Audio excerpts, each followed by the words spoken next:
I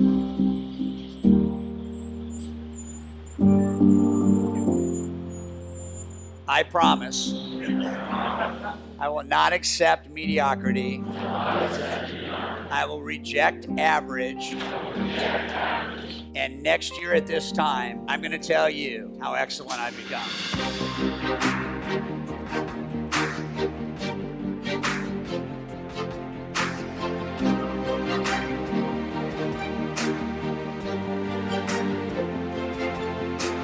It doesn't matter how despair you are or how challenged you are, there is a day in the future that if you own failure and you embrace it and you focus on forward, you're going to make a dent in the universe.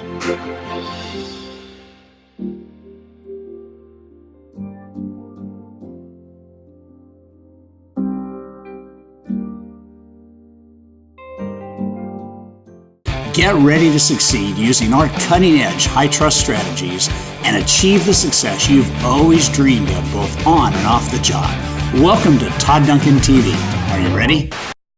Hey, it's Todd Duncan. Welcome to Todd Duncan TV. Good to be back with you, as it always is. I hope you find each week these 10 to 15 minutes that we get to spend together insightful and purposeful in your journey as you try to become all that you can be. I certainly get a lot out of creating these lessons, and my endeavor is the same as yours, to be everything that I can be. This is a very important lesson, particularly if you understand the power of leadership. And if you are a leader of others and you have clients that you want to engage to follow you, if you have people on your team that sell for you that you want to engage to follow you, when you think about your own motives and the things you want to achieve, and are you worth following yourself, this is a very, very powerful lesson. So the first thing I want to say is that self-leadership is the most important decision you will ever make. This idea of making choices around leading one's self is the gateway to everything great. There's an ancient scripture that says that he who neglects discipline despises himself.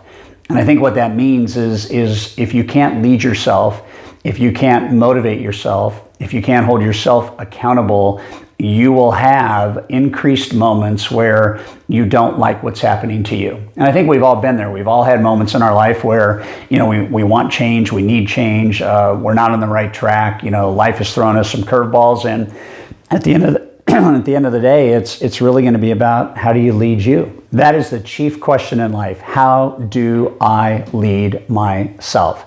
So this lesson is called Self-Leadership, Your Passport to a Better Life. Has to do with everything that I think goes into the success equation. There's 6 things specifically that I want to talk through. I'll do 3 on this lesson. I'll do 3 on next week's lesson. But let me, before I get into it, let you know that I wrote out some notes on my phone, so I'm going to typically look at my phone. I don't want to miss some of the things that are super important. So the first thing I wrote down is everybody is a leader. Okay, and so everybody watching this episode needs to understand you are a leader. Most of us lead people. We lead our children. We play a leadership role in our relationship in our home. We are a leader of clients. We are a leader of partners. We're a leader of even our own initiatives. Most importantly, we're leaders, right? And if you fail to lead, you fail to win. And that's a simple idea that I think is important. So leadership is a choice, and there's 2 words that go into equipping you to be a great leader. Okay, one is the word core, and the other is the word value. And if you've read any of my books, if you've studied any of the laws in high trust selling, if you know anything about Life on the Wire and the whole idea of purposeful imbalance, if you've studied the power to be your best and really understanding from where your core motivation arises, this will resonate with you. And if you haven't, then this should impact you in a very significant way. So the word core, if we look it up, there's a lot of different kind of relevancies to it, but the one I like the most is core is the central, innermost, or most essential part of anything. So as a human being, what is the most essential part of anything is, in my mind, what lies below the surface, what lies deep within your soul, who you are as a human being, and who do you want to be, and how clear are you on your potential and the gift, the miracle of you being a human being with talent and with potential and with energy and with insightfulness. I mean, how clear are you on that core essential, like below the hood, right? As we talk about in the law of the iceberg, below the surface, how clear are you on what that core motive is? And then the word value, if we look at value, is relative worth, merit, or importance. So there is a scenario by which you begin to decide what are those core things to me that then are most important. And if I can marry those two words up, I have my core values, which is from where I get the greatest motivation. Think of it this way. There's lots of analogies on this, but I can think through, a nice brewed cup of coffee, right? I'm talking about a filter, a paper filter, and we put all the ground up beans in there, and there's a separator between the ground up beans and the pot that is going to contain the coffee. And I don't even have a coffee pot like that right now, but I know the visual because I just go straight for the espresso, right out of the machine, boom. But anyway, the coffee filter then allows the water to come through all the grounds, and then from the grounds comes the part that you really want. So what I wrote down is core values act as a filter to remove what is not good and to produce more of what is good. And that's really the essential reason why core values need to be discovered and owned by the human being that wants an existence of fulfillment and joy, enrichment, and just that reality that I feel good about me. So how do we do that? What are the essential elements of making that come to life? So principle number one in self-leadership is knowing what's important to you. Okay, and so we cannot lead ourselves until we understand what's important to us. And so the action is to make clarity your commitment. What I know about people that go nowhere is they're fuzzy about where they want to go. They're not clear. Okay, and so if you don't know what is important to you and you don't make clarity your commitment, you will live in the fog. And the fog is hard. If you've ever been driving at 65, 70 miles an hour and all of a sudden you come into a fog bank, it's fairly scary because you got to slow way down real quickly because you cannot see where you're going. In many ways, that's what kind of life in business is if you don't know where you're going, you will be forced to slow down. And in some cases, you have to. In other cases, you need to. And in some cases, you want to. But at the end of the day, if you don't make clarity your commitment, you'll do too many left turns, too many right turns, too many starts and stops. So from my perspective, what ends up happening is when you make clarity a commitment, you get a straight line, a straighter line, a more clear line to how you achieve what you want to achieve. And there's this beautiful, beautiful quote by Albert Einstein. He says, "Try not to become a person of success, but try to become a person of values." What I love about that is that being a person of values is attractive in the marketplace. People that have values can make clear decisions. In fact, Walt Disney's brother Roy said that if values are clear, decisions are easy. So the biggest decision that everybody wants and needs to make on their journey to success is, I got to know what's important. Knowing is before anything. Okay? So that's number one. Number two, self-leadership means scheduling what's important. So there's a real gap between knowing what's important and getting what's important scheduled. And I think that if you've followed anything that I believe in, and certainly anything that I've taught, and really my core beliefs, if it doesn't make it to the schedule, there's an odds-on chance it ain't getting done. And what gets scheduled presents then a choice. So I got to know what's important to me. I got to schedule what's important to me, and then that's going to set me up for a choice. So we'll just postpone that for just a sec.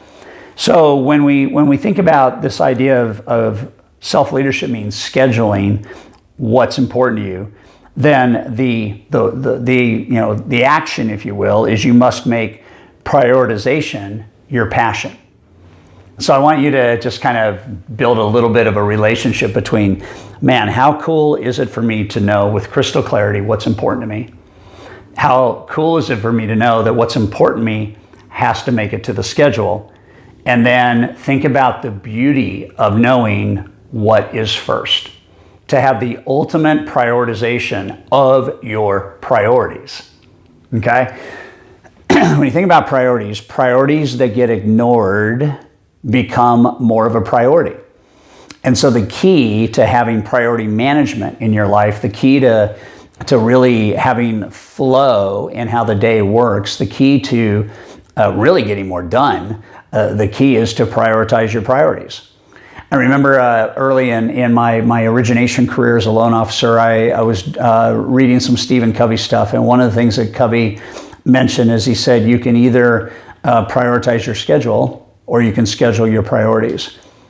And depending on which way you go on that one, even though it sounds ridiculously similar, that will be the profound impact you will have in your life. For if you just prioritize your schedule, you're usually putting in order of urgency the things that must happen first. But if you're actually scheduling your priorities, you're deciding what is most important to you, knowing it, and then scheduling it. And when you schedule what is a priority, you are ahead of the rest of the world that doesn't do that. And so there's a real thought, here, and it's from the German philosopher, playwright. He was a lot of things. He was a scientist. His name Goethe. He said, things that matter most must never be at the mercy of things which matter least. Wow. That is profound. Think about this for a second. Think about tug of war. Thinking about knowing what's important and feeling like you're swimming upstream. How about knowing what's important and not being able to achieve it? How about having constant reminders that you're not doing what's most important? Think about how that might really, really play hard on your soul and your psyche, right? And so what we know is that when you schedule what's important to you, you increase the odds that will get done. If you don't schedule what's important to you, you increase the odds that it will not get done. So number one is knowing what's important to you and making clarity your commitment. Number two is scheduling what's important to you and making prioritization your passion. And then number three, and this is where all the money lies. Number three is self-leadership means doing what's important to you. So I got to know it, I got to schedule it, and then I have to do it. And so the orientation around action here is make action your asset. Make action your asset. So when I know what to do, that's great. When I schedule what to do, that's even better. When I start doing what's important to me, that gets me miles ahead of the competition. And there's this beautiful, since we were talking about Stephen Covey, there's this beautiful thought process he has, and let me just share with you. Integrity is fundamentally the value we place on ourselves. It's your ability to make and keep commitments to yourself, to walk your talk. It's honor with self, a fundamental part of your character, the essence of proactive growth. The essence of proactive growth. So there is a relationship for you and for me every single day between what we do and don't do and how that reflects on our own interpretation and vision of our authenticity, our transparency, and our profound reckoning of the opportunity at hand. And when you think about the greatest motivator on the planet, the greatest motivation that you or I could ever achieve is the motivation that comes from knowing you're doing what you promised. To make these promises about, I know what's important, it's on the schedule, and now I got to prioritize it and do it. That to me is where all success lies. So I got to know it, I got to schedule it, I got to do it. And it's in the doing that I become. I think most people don't realize that, that they're trying to be something. And, we all at some level are trying to be something. We're trying to be our best. We're trying to be better. We're trying to be successful. We're trying to do all these things around becoming. But becoming doesn't happen unless doing occurs. And I think that's the interesting thing about these first three: knowing, scheduling, and doing. There was a profound quote that I think the guy's name is Jerome Bruner or Jerome Butler. I'm not sure of the last name, but I think the essence of his quote was that you can either feel your way into acting or taking action, or you can act your way into feeling. So when you think about that and you think about the doing is really around, if I just do, I'm going to get more positivity about myself, especially when you understand the 3 ideas we'll talk about next week. But if I just do, if I just take action, I will feel better about me rather than just sitting back and wondering, when am I going to? When am I going to? When am I going to? And then filling my time with the stuff that gets in the way. So it is the action that causes you to have the feeling, especially when that action becomes correct and honorable and produces the results you're looking for. It's that action that actually produces more energy in you. Actually gets you to a point where you want to do that action again because it feels good, because you did it and it worked, right? So there's this perpetuation where if we can't get through these first 3, if we don't know what's important, we don't schedule what's important, and we don't do what's important, the next 3 don't matter. But these 3 set you up for greatness. These 3 set you up for everything that is possible for you on the planet. If you just know, schedule, and do. Know, schedule, and do. Repeat, repeat, repeat.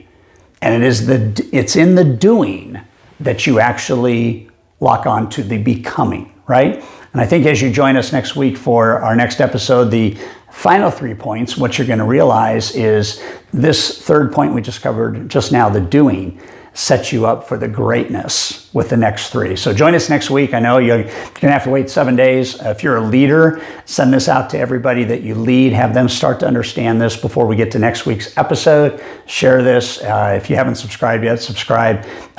This lesson, these 6 points, self-leadership, a passport to a better future, can change your life forever. So appreciate you guys. Talk to you next week.